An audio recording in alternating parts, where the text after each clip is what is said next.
Hello and happy whatever day it is you're seeing this on. If you've seen the title, then you know what we're talking about. Today we're talking about all the tools that you'll need in order to get started to become a silversmith. So I have the list here in front of me at my computer, so I'm just gonna go one by one. I've linked my list. It is an Amazon list. I've linked it down below in my caption, so if you also want to follow along or take a look at it while I'm talking, it's linked down there. Just a heads up, it is an affiliate link. That means nothing for you. That doesn't affect the way you pay or anything, but if you do decide to purchase anything from there, I get a cute little bounce back from that of like pennies on the dollar, but I have to just let you know anyways. Okay, let's jump into it. The first thing is a guidebook. I actually have it right here. This is called Metalsmith Society's Guide to Jewelry Making. It is by Corky Bolton. This is a fantastic book. I've had this for a few years now. I bought it when she first released it, but there's so many good tips and tricks in here. Truly everything you need to get started. There's also, let's see, at the beginning, a list of all the tools that you need, what they all do. It's fantastic. So I would say if I was going to be starting, I'd buy the book first and then wait a week or so just to make sure that you're 100% set on it before moving forward. But this is a fantastic book, and this is number one on my list. The second thing I have on my list is actually another book. It's called Bench Tip for Jewelry Making. Just some more tips and tricks, and also a really great book to have. Okay. First important thing that is on the list besides the books, safety glasses. You need to protect yourself, okay? Silversmithing can be dangerous. You're playing with hot metals, hot tools, small pieces, everything can go flying, there's chemicals, so you need to protect yourself. So safety goggles are on my list first and foremost. Another thing that I don't have on my list, but I wanted to show you, when I'm silversmithing, I always wear my cute little apron. I'll show you it, but if you see my sweatpants, don't judge me. Okay, I hope you can see it. This is my apron. My dad actually got this for me when I was first silversmithing, so I'm not 100% sure where it's from, but I wear it absolutely every time. I love it. It has so many pockets, which are fantastic. I always keep a little, maybe it's in this pocket, a mask, which is also great to wear when you're silversmithing, and I have a Sharpie in my pocket so that I can mark my metals before I cut them so I know exactly where I'm cutting. So safety glasses, a mask, and an apron to protect yourself. PPE is number one. Okay, next up on the list we have pliers. I have a set of 4, which comes in this one pack. I have 2 of them here in front of me, so I have everything that is on this list. Like I said, it comes in a pack of 4. Here are 2 of them. The black ones in here broke a long time ago, so I ended up replacing it with something similar. The pink ones are metal shears. I still have those, could not find them in time for this video. But I do have something similar right here. These are great to have. This pack of 4 is just super convenient and it's greatly priced. Next up on the list is another pair of pliers. These you might not need at the beginning, if I'm being honest. These are going to be great for creating jump rings, or even if you have some smaller stones that you want to create like a perfectly circled bezel for, that could be good for it. But if you're not making jump rings, you probably don't need these, especially since that set of 4, the purple ones, they kind of do the same thing. These are rounded as well. So you could create a jump ring out of this. So you probably don't need that at the beginning, but I added it on my list because I use jump rings, I make jump rings. So this was, in my opinion, something good to be on the list. Next, we're looking at jewelry shears. I, for the life of me, cannot figure out how to use a jewelry saw. I'm not good at it, and that's okay. You know, we all have our strengths and weaknesses. A jewelry saw is mine. So I have these shears on here, which again, I also have. And I just cut my metal as needed, and these have been fantastic. I will say if you're cutting a thin, flat piece of metal, it will bend, which a lot of people don't like. For me, I just hammer it out flat again, so it's not that big of a deal to me, but I do know that other people do not prefer that, which is why they use the blade instead of the scissors. But I think, again, just as a beginner list, that the shears are top-notch and will be great for someone who is just starting out. Next, we're looking at a set of 12 tweezers. 12 tweezers. I have had this pack for years now. I've maybe gone through half of them. Some of them have broken half, which I've done on my own and on purpose for different reasons. But tweezers are great to have, especially these ones because some of them are longer. These tweezers are great because they help you create your design on your metal, so you can move the more small, intricate pieces around without sticking your finger on it and kind of ruining the whole piece. It's also great for picking something up when it's hot and putting it in water to cool it down. Next, we're going to talk about ring mandrels. There are multiple kinds that you can have, and by kinds I just mean the material that they're made out of. You can get them in wood or plastic. The one that I have on here is made out of stainless steel, which is probably the best one that you could have. And they're not expensive too, so that's fantastic. The solid steel ones are great because you can hammer directly on them. So if you're making a ring and you want to get it perfectly round, you just slip it on, hammer it down, and you're good to go. Be careful though with these. I'm sure no one else watching this has done this, but I have had it too close to the edge the edge of my desk to where it has fallen, and I have broken a toe from it. So it is heavy, so just be warned. The next two items I have on here are mallets.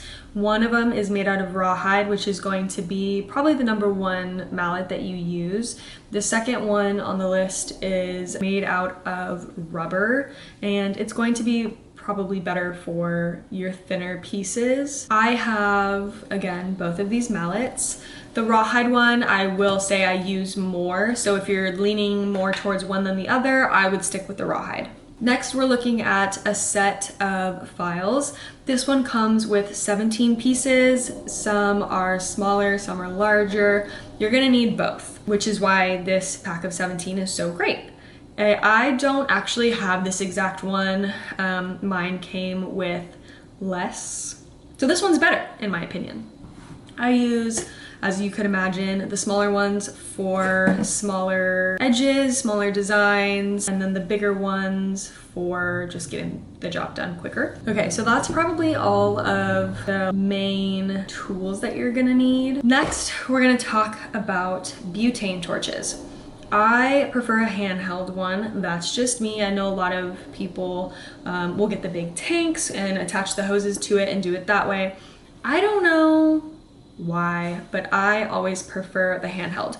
So if I were you, before buying one off of Amazon or buying one online, I would go into your local smoke shop because they sell them all there, and they have different kinds, different sizes.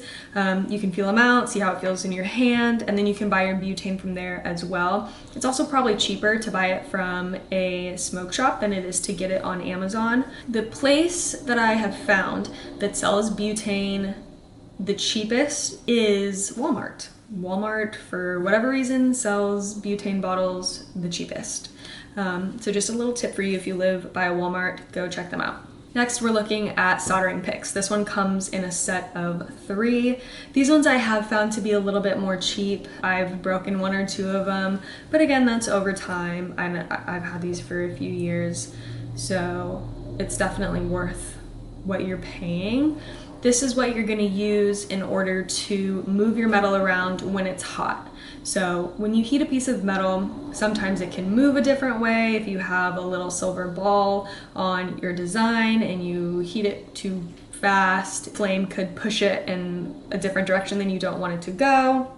So the soldering picks are perfect for moving your metal around when it's hot and making sure everything stays in place. Next, we're looking at what's called a third hand, and it's just gonna basically look like a giant pair of tweezers on a base. And that's basically all it is. This will be great for keeping your piece in place when you're soldering things together. You also don't have to, and I'll show you this on another video, but you don't have to keep something in the third hand when you're soldering. If I have a piece and let's say because we can see my ring, we'll just say that this is what I'm soldering. And if I wanted to push something down onto it, I would put the third hand on top of it instead of clamping it. And that's just another way you can use it. Okay, next in the heating department, we are looking at a 12-inch tripod with a mesh screen. So these are going to be great when you want to heat something from underneath it. This is what I first started soldering on, was something like this. Now I prefer either a charcoal block, which is next on our list, or even a ceramic board, which is after the charcoal block. But the tripod is definitely something that's great to have, especially if you are soldering something bigger and you want to, again, heat underneath it. So it's a must-have. Next, like I said, we have the charcoal block, followed by the honeycomb ceramic soldering block. These do very similar things. They're just bases for you to solder on top of. The charcoal block will hold the heat, so it's going to be easier for you to distribute heat to the whole piece because the whole charcoal block will heat. And then the ceramic honeycomb is nice because it has these tiny little holes in it, so it'll help aerate everything better while also soldering everything together. Okay, now you've heated your piece up. What do we do now? Well, now you gotta clean it up. So the next two things on my list are copper tongs and a tiny little slow cooker. When you get a slow cooker for your pickle pot, you need to make sure that this is just your pickle pot. So you're not gonna clean this out at one point and be like, oh, I need to cook dinner with it. No, it has chemicals in it. This is just for jewelry. It's gonna get dirty and it's gonna get gross. So don't put food in it. This is just your pickle pot. I always prefer to get a white pickle pot just because after a while the chemicals in there start to get gross and your water will actually turn blue, which means that it is no longer good. So if you have a black pickle pot, it's going to be hard to tell when that liquid changes color because you're not going to really be able to see it because the base of it will be dark. So that is why I prefer a white pickle pot. Now, copper tongs are well, not the only thing. You can use like a plastic spoon or plastic fork, but copper tongs are really going to be the only thing that you should be putting in your pickle pot to grab out pieces, or again, plastic utensils. But never put your stainless steel in here. So don't put your regular tweezers, don't put a regular spoon or fork or whatever, plastic or copper tongs. Since we talked about how your pickle pot is going to contain a lot of chemicals, you're gonna need to get something to get rid of those chemicals from your air. Since you're heating it up, it's going to create a lot of steam and smoke, and you don't want to be breathing that in. Trust me, it is not good. So the next thing on our list is a smoke absorber. You can just place it right behind your pickle pot, turn it on at the same time you turn your pickle pot on, and it'll take away all of those chemicals, and these are fantastic to have. This is probably the most expensive item on the list, but again, it is for your safety, so please, if you're buying everything else, don't skip out on this one. Okay, for all the people out there who are like, you know what? I want to learn everything. I want to learn the jeweler's saw blade as well.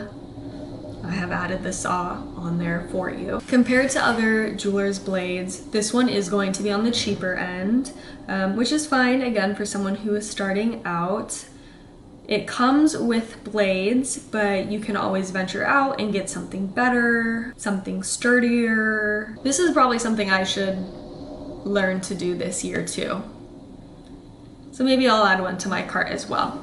Okay, the last 3 things that I have on my list are for finishing your pieces. So next we're gonna talk about this cute little yellow cloth that I have on here. This is called a sunshine polishing cloth.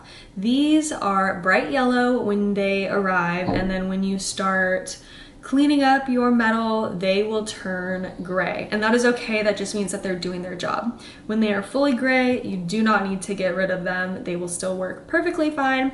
I have had some of mine for years, and this one actually, I think this one comes in a pack of 5, if I'm not mistaken. Yeah, this comes in a pack of 5, so this will last you a very long time. The last 2 things are for setting stones. Now, I have put these at the end for a very specific reason.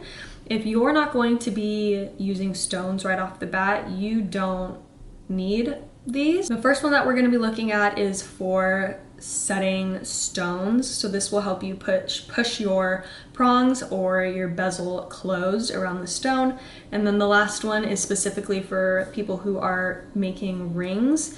You would stick your ring in the clamp, and then you'd be able to close your prong settings or your bezel setting around the stone. Okay, we made it through that list together. That was 24 items, and that was a lot. So thanks for going through that with me. Next time we're going to talk about metals and stones, where I buy them, where you can buy them, and that is going to include things like different websites, Etsy accounts, even Instagram accounts, because to be honest, that's where I get a lot of mine, and there are some really great sellers of stones on Instagram. So that's the next video. But thanks for sticking around with me in this one, and I'll see you in the next one.